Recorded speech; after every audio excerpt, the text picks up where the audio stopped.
show. So we just finished our other book and we're starting a new one, and we're going to be going over Be Obsessed or Be Average by Grant Cardone. So we actually got to see Grant at the 10X conference this year before everything got shut down, and it was a great time. We saw so many speakers. There was a lot of great people to listen to. It's good to see them in person, as well as his wife, and his daughter even got up to speak as well, which I thought was really cool. So I was pretty excited to go over this book. I do have a good time going through his stuff, only because I really like how he goes about things, which is best explained with his story, which is what he went through in the first chapter. So for those of you who don't know Grant, he lost his father at a young age. I believe he was 8 years old when he lost his father, and his dad just bought the house of their dreams. It was on the water. They had a boat. They had all the fun toys. But then when his father passed away, they had to sell the house, and basically his family lived in fear for a very long time. And his mom kept trying to tell him, like, look, you need to stay positive, be thankful for what we had. And he's like, why should I be thankful that we are now put into this situation where you're scared every day and we're all scared of how we're going to survive? So he started to look at things differently, and he had this conversation with his mom one day while they were talking about this, and he's like, you know what, Mom, one day I'm going to be able to take care of everybody, and we are never going to be like this again. And she was a little disappointed. Excuse me. Bess, what's happening? Marty, what's happening? Deborah, hello. Excuse me. And she was a little disappointed by what he said, but what he meant wasn't a bad thing, but it was just kind of like, as a parent, you kind of worry about people, and you're like, you know what, don't dream too big because I don't want you to be disappointed. Now, the only problem with that is it sets limitations on people. So after a while, he stopped thinking this, but he started heading down the wrong road. He started hanging out with the wrong people, started experimenting with drugs, and eventually he just was a huge mess. He was using drugs daily by the time he was 18. And he went through some college, but he really didn't focus on it. And he was just there. Enough to have a good grade to be able to get through the college. But at one point he hit a wall. He's like, I'm not getting anywhere. I'm not happy with where I'm at.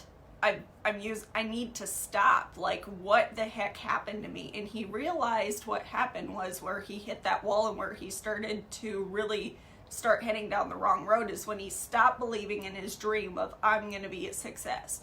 So once he had that realization, he asked a couple of people and got some help. Went to a rehabilitation center and was there at least until his insurance wasn't able to pay for it anymore. But he's like, but you know what? I realized after a month of this, if I could be off of this stuff for a month, I could definitely stay off of it. And before he left, he's the guy who he's been seeing that entire time while he was in there. The guy's like, you know what?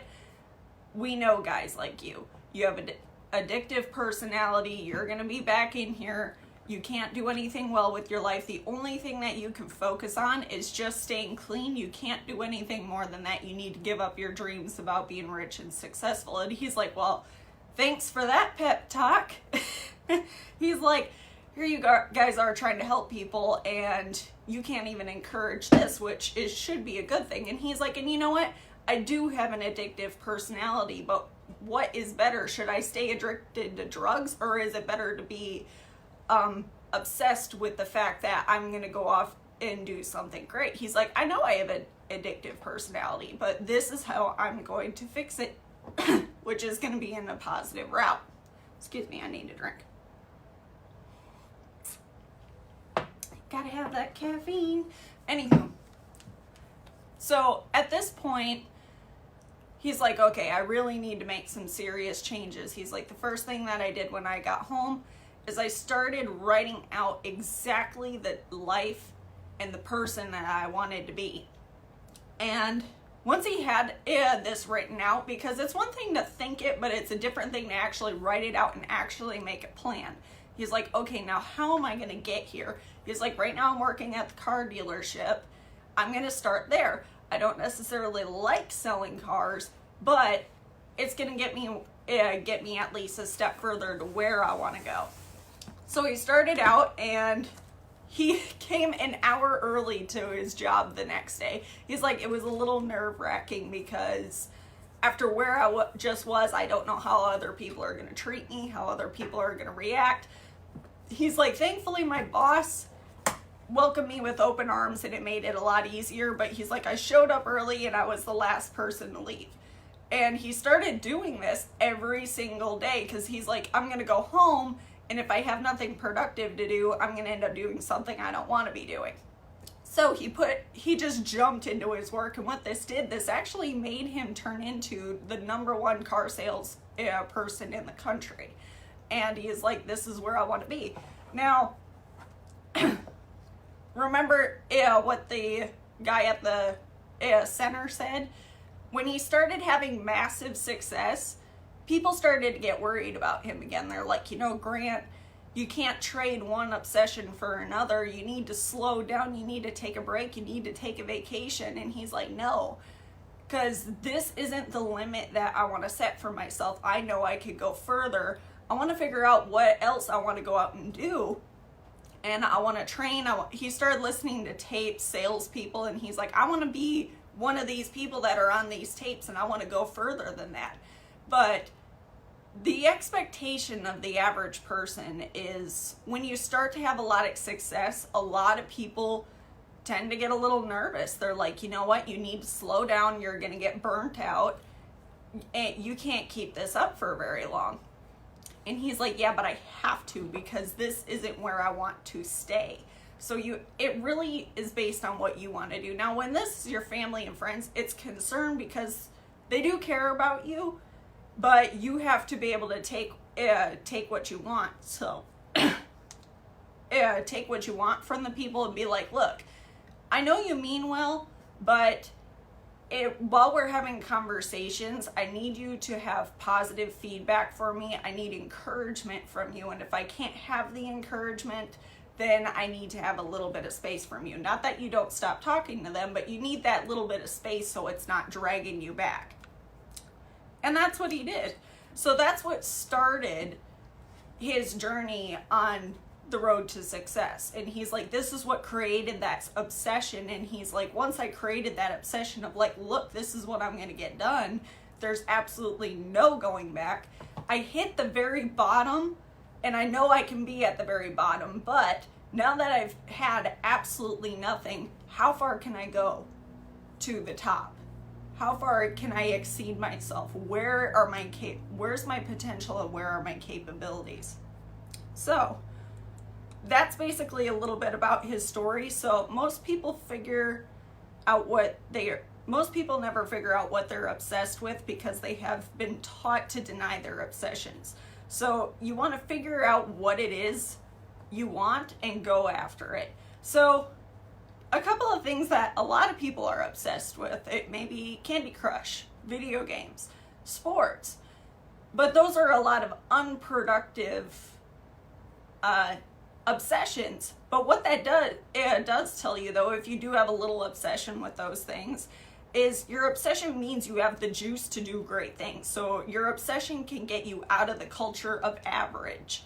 And then now you just need to channel the monsters and redirect the energy to something positive and constructive.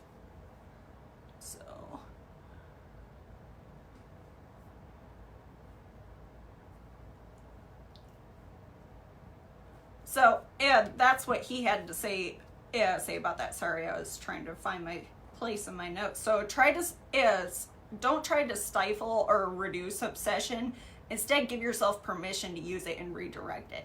The nice thing about obsession is we've kind of talked a little bit about this in the past, but having the obsession, we talked about having an intense desire to make things happen. So once you decide, look, this is what I want, people without desire do not get what they want. because after a while, then everything depends on their mood. It's like, oh, well, I'm tired today. I don't feel like doing this, or I'm not in the mood to make these phone calls. But somebody with the intense desire, in Grant's case, he uses obsession. People with this obsession, it doesn't matter what the mood is each day, because you're already so pumped to get the day started, and you no longer make the excuses, and you're like, look, this is just going to happen today. It's going to happen. No excuses. We're going to get it done. So with that, excuse me. So with that, that's what I have for the chapter today. Jeff, what was your feedback from the chapter? So the book Be Obsessed or Be Average, like 10X, just kind of when I first ran into Grant and I started seeing him and people were like, hey, do you know who this guy is? I didn't. I think I watched the first video I watched. He was getting out of a plane into a Rolls Royce driving in Dallas. And I was like, what in the hell am I watching? I mean, like, that was really where I was at. I was like, I don't understand. What is this? And then he started talking. And of course, his voice, he's from Louisiana. So his voice and his accent, I was like, I don't know about this guy. You know, people were asking me what I knew about him and what I liked. And but I did see him everywhere all of a sudden. Like, as soon as I became aware and somebody asked me about him, I mean, everywhere it seemed like I went. Of course, Facebook follows you now.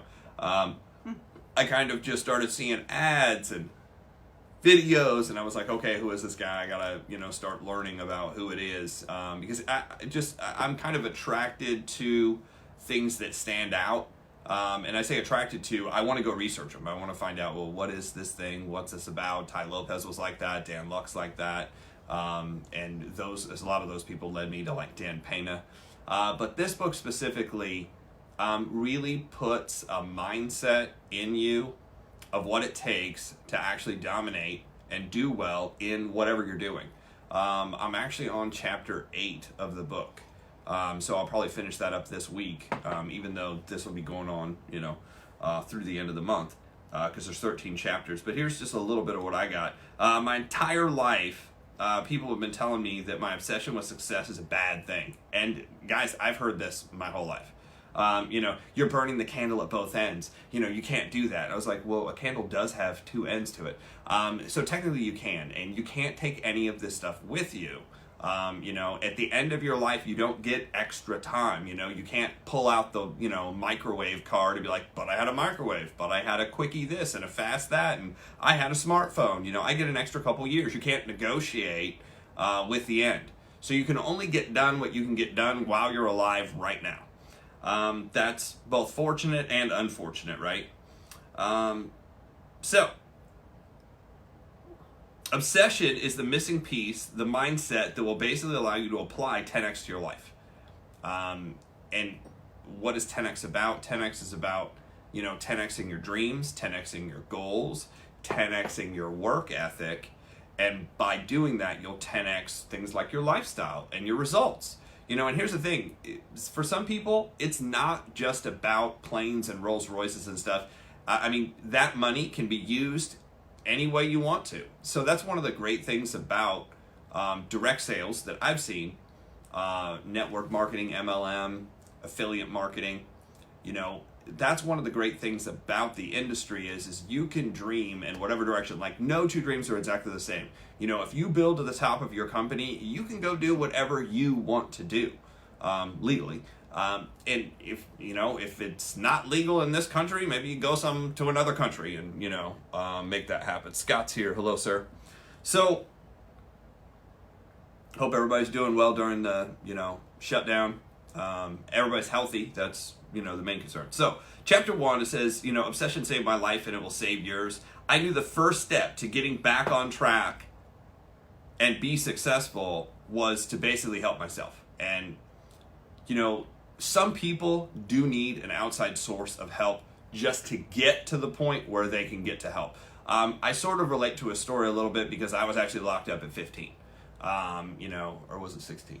No, it was 15. It was my sophomore year, I believe. I was a mess. I was a mess because I didn't know what direction I was going. And here's the thing, whenever your focus is the past, usually your mentality is negative.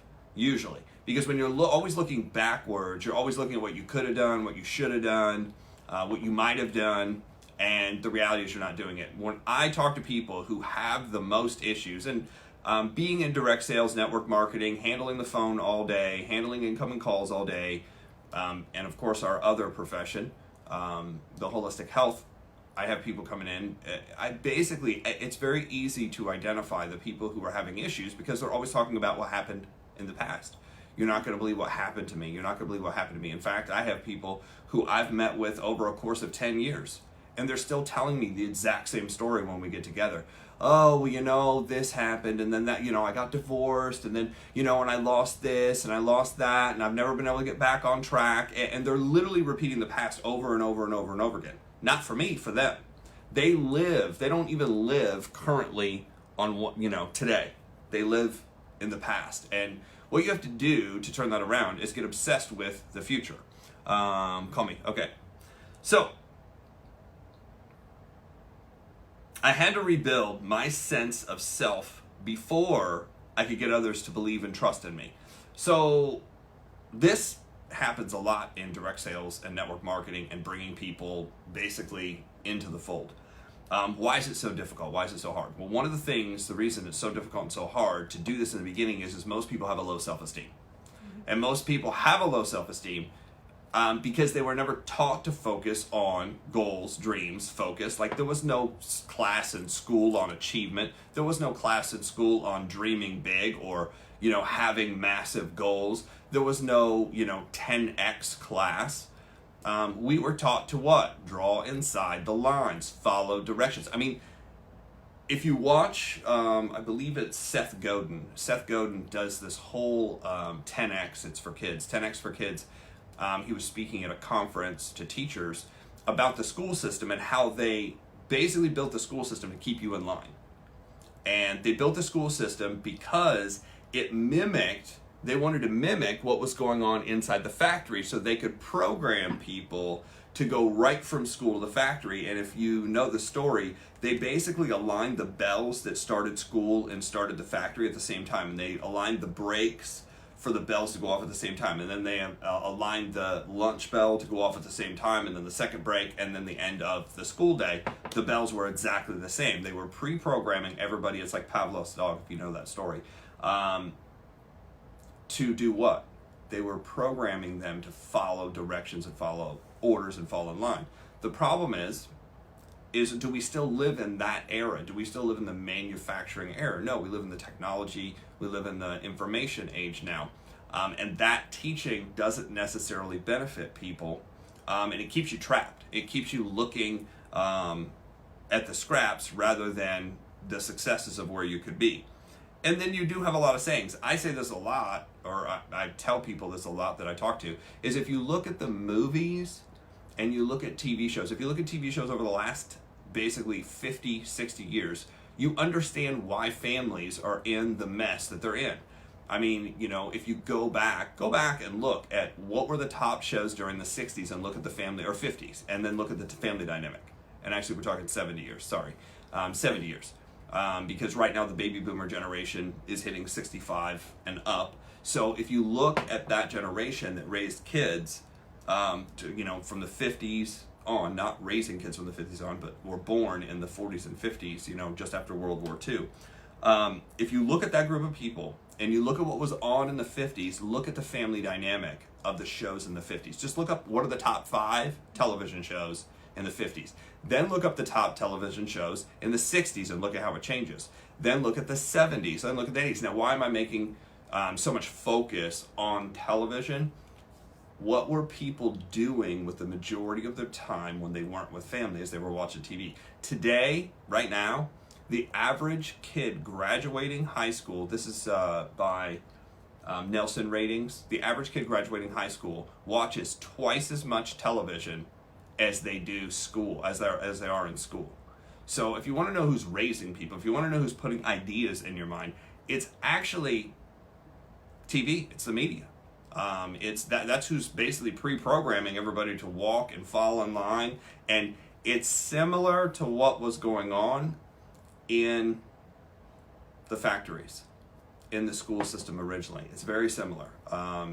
You kind of have to have an outside view to, kind of it pop into your head. But here's the thing. When you don't watch TV and you're not watching the media and then you watch it for the first time, if you take a 6-month break, you'll be amazed at how they talk to you like you're an idiot.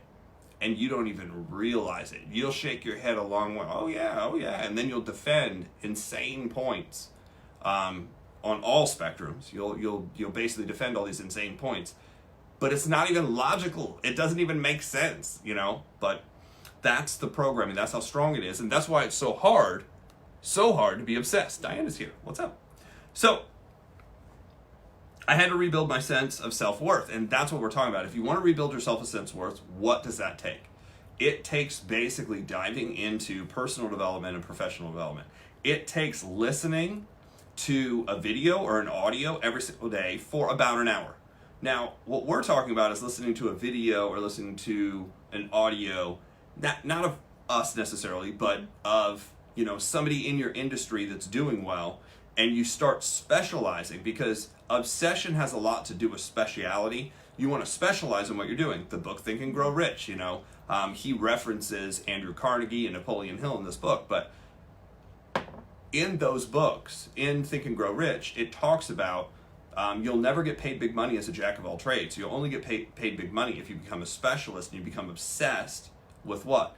Obsessed with the idea. It says obsessed with the idea of being rich. If you want to be rich, you have to have the obsession of the idea of being rich, but all that boils down to is self-esteem. Can you do it? Do I feel I have the ability to do it? Am I worthy of doing it? Free time was a threat to me because I knew when and if I got bored, I'd basically not be productive, and I was at risk of returning to my old ways. So here's the thing. If you look at most kids who get in trouble, it's the kids that didn't have anything to do when they got home. Meaning there wasn't chores, there wasn't, and it's not that there wasn't stuff in the house to do, it was they were never made to do it. Different story, right? So when I had the most time is when I got into the most trouble.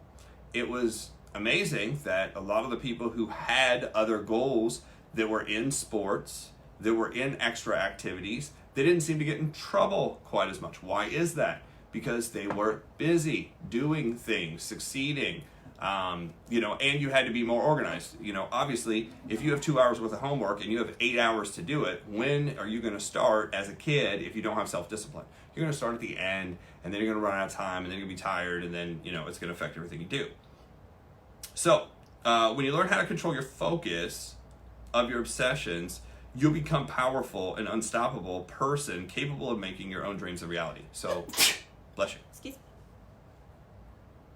You have to believe in yourself. The only way you're going to believe in yourself is being around the books you read, the people you're around, and what you listen to and watch. Those are the 3 influences on basically what you believe you can do. One of the things that really helped me is as I went through this personal development and as I met people in the industry who were making it happen, one of the things that I found was there were people more messed up than me. A great CD, and I believe it's online, is John Addison, Never Take Advice from People Who Are More Screwed Up Than You Are. And the reality is most of us take advice from people who are more screwed up than us daily. Why? Because we've never sat down and done an evaluation of the people that we are taking advice from. Right? I mean, if you wrote down, do these people have the lifestyle I want? No. Do these people have the money that I want? No. Do these people have the freedom that I want? No. But you're listening to them on a regular basis. Who are you spending the most time with? Jim Rohn, the book Think and Grow Rich, John Maxwell, the 5 people you spend the most time with is basically who's influencing you, and who's influencing you has a lot to do with who you think you are. So you might need to change those 5 people, and that's a good evaluation tip. Go in, evaluate what's going on. Now next month, basically next month, as soon as this book's over, there's 13 chapters, so in 13 business days, meaning not weekends, we'll be going over, so yeah, this is going to last right up to that Friday, the first week of April. So, yeah, 13 chapters. Okay, so, no, I'm sorry, that's 10 days.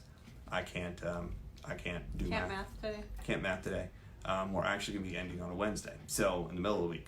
But once we're done with this book, we're going to go into John Maxwell's Winning with People. And I'll be saying that every day. If I forget, somebody remind me. Winning with People is the next book by John Maxwell. It's I think basically it's one of his best books. I found out, I was like, man, this book is so similar to Dale Carnegie's How to Win Friends and Influence People. And it actually is John Maxwell's thoughts on that book. I was like, well, no wonder it seems so similar.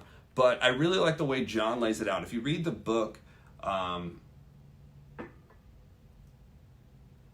what book did I just mention? Dale Carnegie, How to Win Friends and Influence People. If you read the book, How to Win Friends and Influence People, one of the biggest issues is because it was written so long ago, it seems very wordy. Like, I've tried to read it several times, and I'm like, there's a lot of words here. And I would get confused and kind of drawn out of the lessons that he was trying to teach. I like John's method because it's written very easy to read, and the lessons pop out rather than it's just stories. I love Dale Carnegie to death, but it was harder to follow for me. And he had to write like that because there was nothing else going on back then. You had more time to kind of focus and read. And I believe people were probably a little smarter then. So, wrapping up here. Your obsession is the most valuable tool you have to build your life and deserve and build your dream. Ask yourself, how far can you go?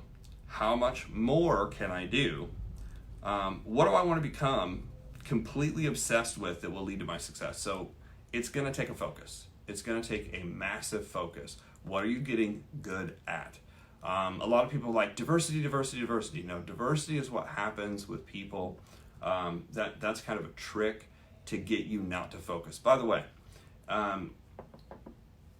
if you want to control a lion, why is it that the lion tamer uses a stool that has 4 ends to it?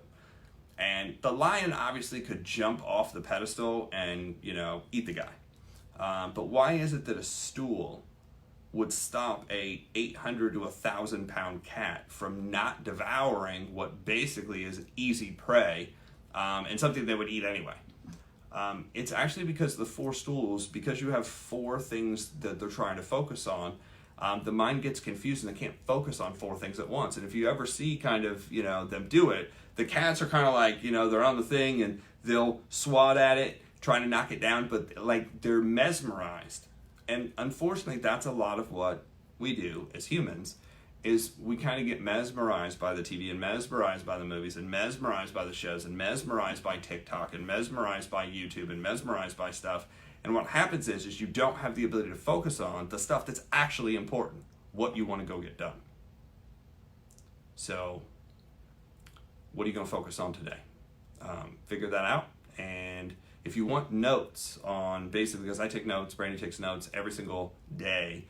We take notes on what we read, and then I'm just giving those notes out. So if you want to, we're going to put a link in the comments so that way you can get those if you want them. What else? And I believe that's it. So tomorrow we'll be going over chapter 2. If you guys want to follow us on YouTube, so just in case if you skip a couple episodes, you'll be able to go find them on our YouTube channel. So you could just type in MLM Lunchtime Leadership Show and it's right there. So that is it for today, and we will see you guys tomorrow. Awesome.